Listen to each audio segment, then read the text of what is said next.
आप लोग हैं कॉकरोच, आप लोग हैं पैरासाइट। लानत है। सार्वजनिक माफी मांगनी चाहिए सूर्यकांत जी। कोई नहीं डरता आपसे, जो संसद में बैठ के चाट रहे हैं। क्या सूर्यकांत जी न्याय नहीं दे पा रहे हो तो जो न्याय के लिए लड़ रहे हैं उन्हें कॉकरोच बता दिया?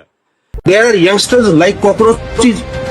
They don't get any employment. They don't have any place in profession.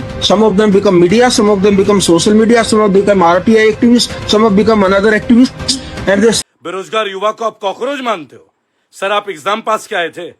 Supreme court के लोग एग्जाम पास करके आते हैं जो जज बनते हैं, या कोलोजियम से आते हैं? देश का युवा पीट रहा है, पेपर लीक हो रहे हैं। नीट का पेपर 4 बार लीक हो गया है। तेल हम खरीद नहीं पा रहे हैं। आर्थिक दंड हम पे पड़ रहा है। चुप आप हैं। आपके मुंह में सेलो टेप लगा है। और जो लोग अधिकारों के लिए लड़ रहे हैं उन्हें आप कॉकरोच बताते हैं। आप बताते हैं बेरोजगार युवक जो आरटीआई एक्टिविस्ट बनते हैं सोशल मीडिया में, ये शासन पे सवाल पूछते हैं। आपने सवाल पूछा? आपने पूछा तड़ीपार से कि आईपीएस संजीव भट्ट जेल में क्यों है? आपने पूछा कि जैसा कैसे बना? आपने पूछा नीतीश कुमार का बेटा स्वास्थ्य मंत्री कैसे बना? आपने पूछा कि किसान जेल कैसे गए? आपने पूछा कि 99 पेपर लीक कैसे हो गए? आपने पूछा कि डॉलर के सामने हमारा रुपया क्यों झुक रहा है? कभी आप एक प्रश्न कर पाए? तो कॉकरोच कौन है सर? कॉकरोच आप जैसे लोग हैं जो सिस्टम को चाट रहे हैं दीमक की तरह।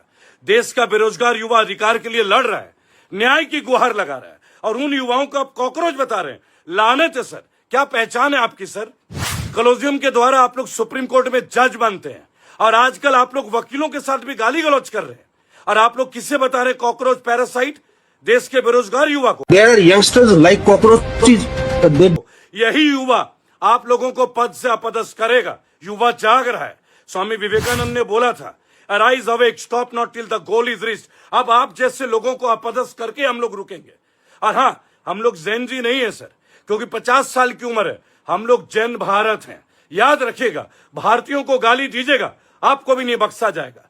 तेल खरीद नहीं पा रहे हो, है ना? महंगाई कंट्रोल में नहीं है, टैक्स से चमड़ी उधेड़ रही है। आप लोग एमएलए लोग, एमपी लोग, आप लोग हैं पैरासाइट। आप लोग हैं कॉकरोच जो संसद में बैठ के चाट रहे हैं और कोर्ट में बैठ के देश को दीमक की तरह चाट रहे हैं। लानत है। सार्वजनिक माफी मांगनी चाहिए सूर्यकांत जी। कोई नहीं डरता आपसे। सुप्रीम कोर्ट के कुछ आज के डेट के फैसलों से पूरा देश हतप्रभ है। वोट लूट लिया गया। शर्म नहीं आती सर? देश के युवा को कॉकरोच बोलते हो। देश जाग रहा है सर। जहां मिलोगे वहीं सवाल करेंगे आपसे। वंदे मातरम, जागो और बहिष्कार करो ऐसे जजों का।